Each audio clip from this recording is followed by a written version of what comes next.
At 16 minutes after 12, Stock is seen in a black t-shirt, accompanied by an unidentified man on his left in a white t-shirt. Stock has just exited Zambezi House, a hijacked building on Van Wielich Street in Marshalltown. Stock was there to assist contractors who were installing a biometric system in the foyer of the building. The pair walk out of the shot towards Fox Street. According to testimony by the investigating officer, Stock briefly stepped into a vehicle he was using on the day, an Audi Q7, which is parked just a few meters away near some street vendors. Out of shot in this footage, evidenced by the IO says Stock opens the passenger side door, gets into the vehicle while having a conversation on his cell phone, before closing the vehicle and locking it.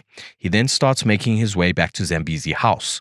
It's about 54 seconds since Stock is seen exiting Zambezi House, now 17 minutes past 12, when we see people frantically ducking for cover. In the commotion, we see the alleged shooter in the crowd. Stock was shot 5 times. The alleged gunman is dressed in a green t-shirt, blue floral shorts, sandals, and a cap. The shooter then doubles back and picks up something from the ground, possibly the keys of the Audi Q7 that Stock was using, as the keys were never found, before he calmly walks towards Fox Street. From another angle, we see another suspect picking up 2 bags near the informal street vendor stalls. The Audi Q7 is parked just out of shot. One of the 2 bags is a dark yellow gift bag. EWN understands the gun used to kill Stock was concealed in this gift bag. The main shooter was captured earlier, flagged by his accomplice carrying the same bag. The shooter then quickly follows his accomplice as the pair make their way towards Fox Street. What if a murder didn't happen in the shadows, but in full view of CCTV cameras, street vendors, and midday foot traffic? On December 16th in Johannesburg CBD, popular entertainer Warrick DJ Warras Stock was gunned down in broad daylight, shot 5 times outside a hijacked building known as Zambezi House. Now, chilling CCTV footage allegedly shows the suspected shooter, an accomplice, and movements that investigators believe were carefully coordinated before and after the killing. But here's where this case takes a darker turn. A court has blocked the release of the footage during bail proceedings, and at Parliament, South Africa's crime intelligence boss admitted something extraordinary, that police officers may have known who was behind assassinations like this one. Is it possible that within the SAPS, the people who killed Babita Deokaran are known?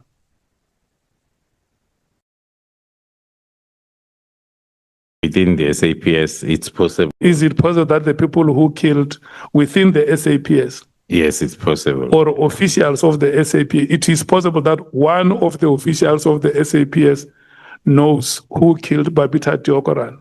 It's possible, Chair. And is it possible that within the SAPS, there is an official who knows the people who killed Witness D? It's possible. Is it possible that within the SAPS, there is an official who knows the people who killed DJ Warras? Very possible again, Chair. And many other victims whose names are not being mentioned. Yes. This is not just about who pulled the trigger. It's about what was known, who stayed silent, and whether justice will catch up.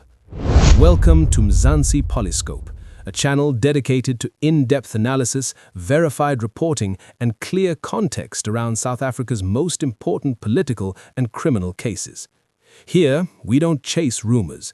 We follow court records, credible journalism, and documented testimony so viewers can understand not just what happened, but why it matters. If you value fact-based commentary and responsible discussion, consider subscribing and turning on notifications. Your support helps keep these conversations visible, balanced, and grounded in evidence. Now, let's take you back to the day DJ Warras was killed.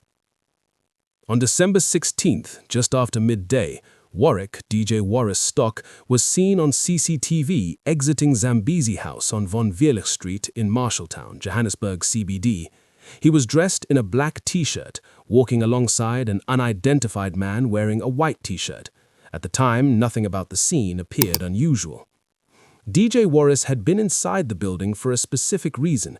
He was assisting contractors who were installing a biometric access control system in the foyer, part of ongoing efforts to manage access at a building long associated with disputes over rent collection and security control. As the pair walk out of frame toward Fox Street, court testimony later reveals an important detail.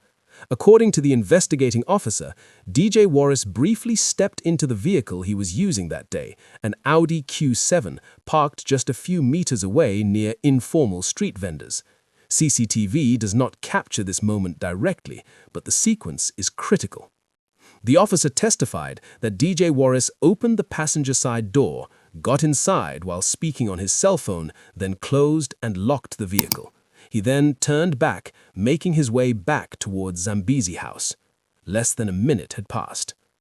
At 17 minutes past 12, the atmosphere on the street would change completely and permanently. Just 54 seconds after DJ Warras is last seen walking away from his vehicle, panic erupts on Von Wielich Street. At 17 minutes past 12, people are suddenly seen ducking for cover. The calm afternoon is shattered.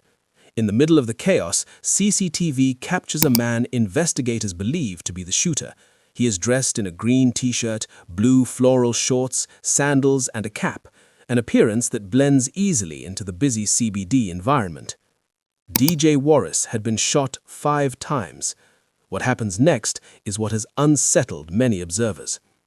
Instead of running, the alleged gunman doubles back, bends down, and picks up an item from the ground, believed to be the keys to the Audi Q7 DJ Warras was using. Those keys were never recovered. The man then walks calmly towards Fox Street. From another CCTV angle, a second suspect is visible near informal vendor stalls. He is seen picking up 2 bags, one of them a dark yellow gift bag. According to information presented in court, investigators believe the firearm used in the killing was concealed inside this gift bag. Earlier footage reportedly shows the main shooter carrying the same bag after being discreetly flagged by his accomplice. Moments later, the 2 men follow each other and disappear. The case moved quickly to the Johannesburg Magistrates Court, where murder-accused Victor Majola applied for the CCTV footage to be presented during his bail hearing. The court refused. Magistrate Annelies Klapi ruled that releasing the footage at this stage could interfere with ongoing investigations, as it was still under forensic analysis. According to the evidence which is on record, those people were seated there for 45 minutes. Kanti-ke ngokufakazi ke esinabo-ke la enkundleni ke ukuthi-ke la bantu laba-ke bebahleli lapho imizuzu engaba-45. I don't want to dwell much on Mary's worship because the video issue is a trial matter.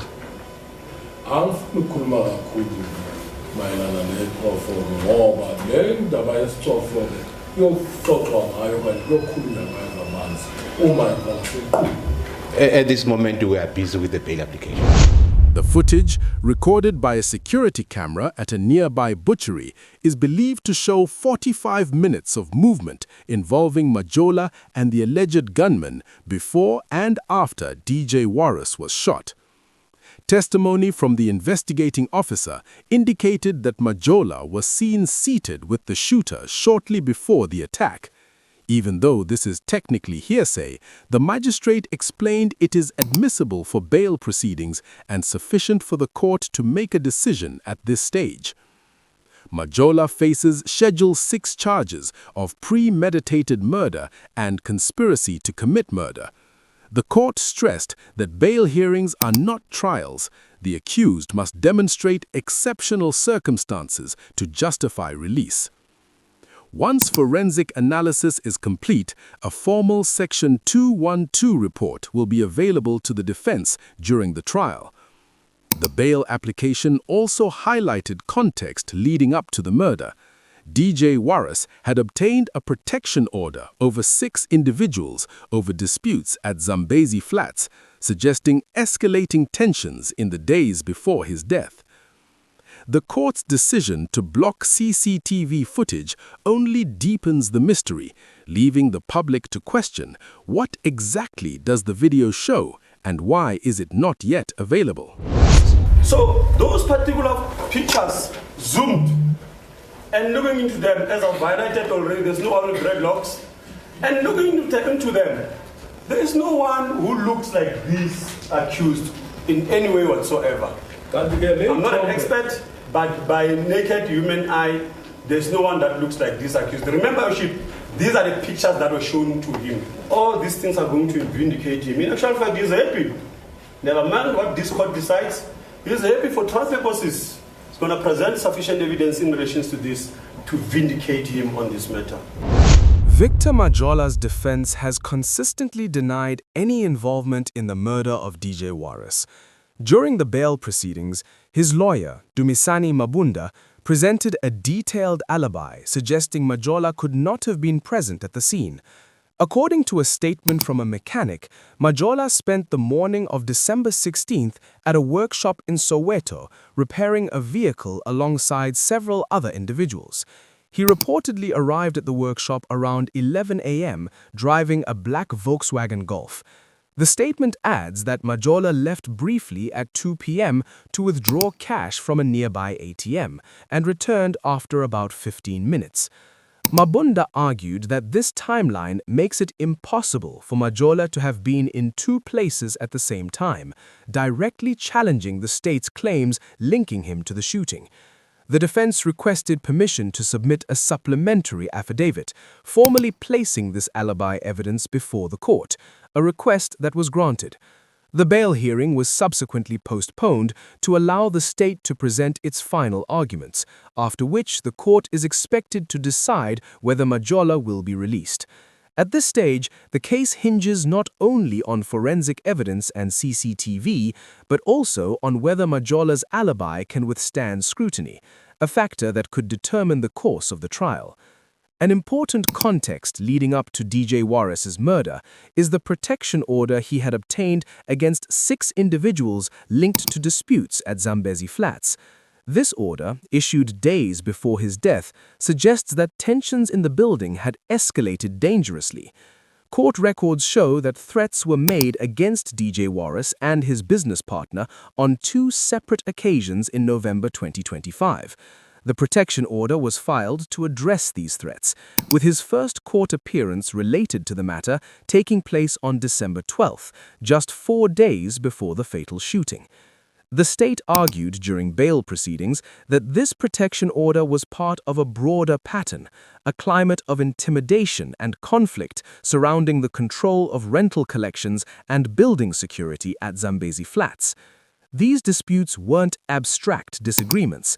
They were directly linked to the environment in which DJ Warras operated, and the escalating hostilities may have set the stage for what would become a deadly encounter in the CBD. Understanding this context is crucial. It shows that DJ Warras's murder was not an isolated incident, but part of a series of conflicts and threats that had been unfolding for weeks before December 16th. Then comes a revelation that shocked many.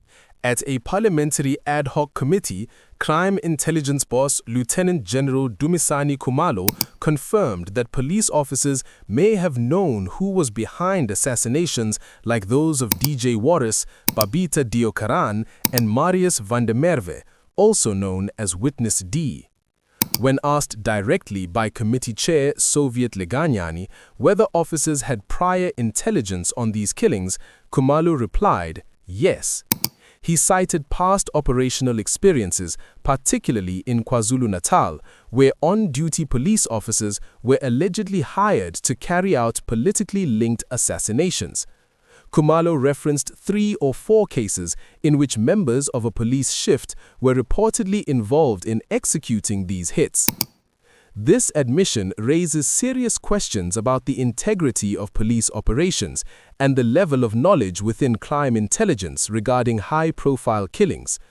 It also provides context for the challenges investigators face in unraveling complex cases like DJ Warras's murder, where potential collusion or prior awareness by officers could have influenced both the crime and the investigation. For the public, it is a stark reminder that South Africa's criminal justice system operates in a high-stakes environment where political, social, and criminal elements sometimes intersect, and the truth is not always immediately visible. This is why every piece of evidence, from CCTV to alibi statements, matters so profoundly, shaping both court proceedings and public confidence in justice. The murder of DJ Warras is more than a tragic headline. It is a story of planning, conflict, and unanswered questions. From CCTV footage that captures the shooter calmly walking away, to a denied bail application, a contested alibi, and a stunning SAPS intelligence admission, the case exposes layers of complexity few could have imagined. As the court awaits forensic analysis and bail proceedings continue, the public watches, asking who knew, who stayed silent, and will justice be served? If you want to follow this story closely, stay informed with verified updates, and engage in meaningful discussion about accountability and justice in South Africa, then subscribe to Mzansi PoliScope, like this video, and turn on notifications. Your voice matters. Leave your thoughts below, and let's keep the conversation fact-based and respectful. Because in cases like this, awareness is the first step toward justice.